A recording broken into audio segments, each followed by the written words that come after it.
When my appendix bursts, my parents, my brother, and even my fiancé are all too busy celebrating my sister's birthday. I am outside the operating room, frantically calling every family member I can think of to sign the consent form, but every call is either ignored or hung up on. After hanging up on me, my fiancé, Joel Graham, texts back, "Sophie, stop being dramatic. It's Yvette's 18th birthday today. Whatever it is can wait until after the party." I quietly set my phone down and sign the consent form myself. It's the 99th time they've chosen Yvette Norton, my sister, over me. This time, I choose not to care. I will stop letting their favoritism hurt me. Instead, I will do everything they ask of me without complaint. They will all think I've finally learned to be obedient, and they will never realize that I am preparing to leave them for good. I stayed in the hospital for 3 days, and for those 3 days, my phone stayed silent. I did not receive a single call from my family. I did not call anyone either. I did not scroll through their Instagram feeds like I used to, trying to keep up with every little update in their lives. Instead, I just quietly rested in my hospital bed and dragged my weak body around for checkups and payments. Even on the day I was discharged, I did not tell a soul. I simply packed my own things, endured the pain in my abdomen, and slowly made my way home. When I pushed the door open, the laughter inside the house abruptly stopped. Everyone was gathered in the living room. My fiancé Joel was sitting beside Yvette with his arm casually draped around her shoulders. The moment he saw me, he pulled his hand back and gave me an awkward smile. "Soph, you are back. Where have you been these past few days?" My brother Joshua Norton let out a cold snort. Where else would she have gone to? She just did not want to show up to Yvette's birthday party. She always has to ruin things for her since she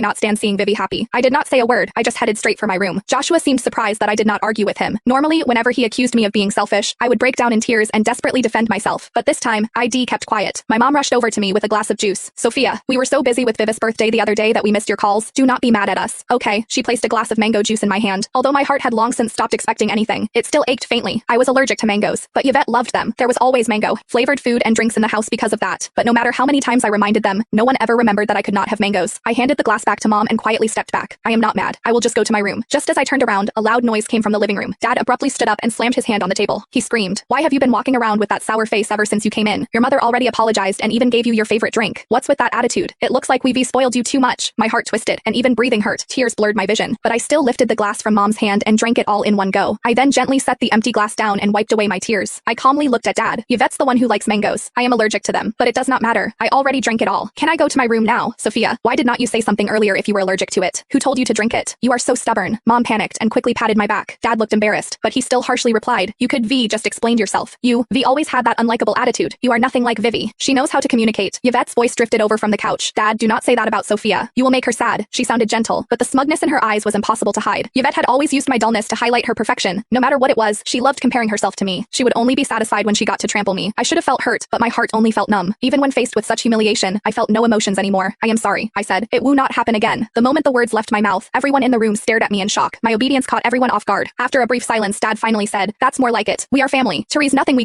not talk about. I only say these things for your own good." "Yeah, I know." I obediently nodded with a numb smile fixed on my face. Upon seeing that I was not upset, they relaxed and returned to the living room with Yvette. I paused for a moment, then continued up the stairs toward my room. But just as I stepped onto the staircase, someone grabbed my wrist.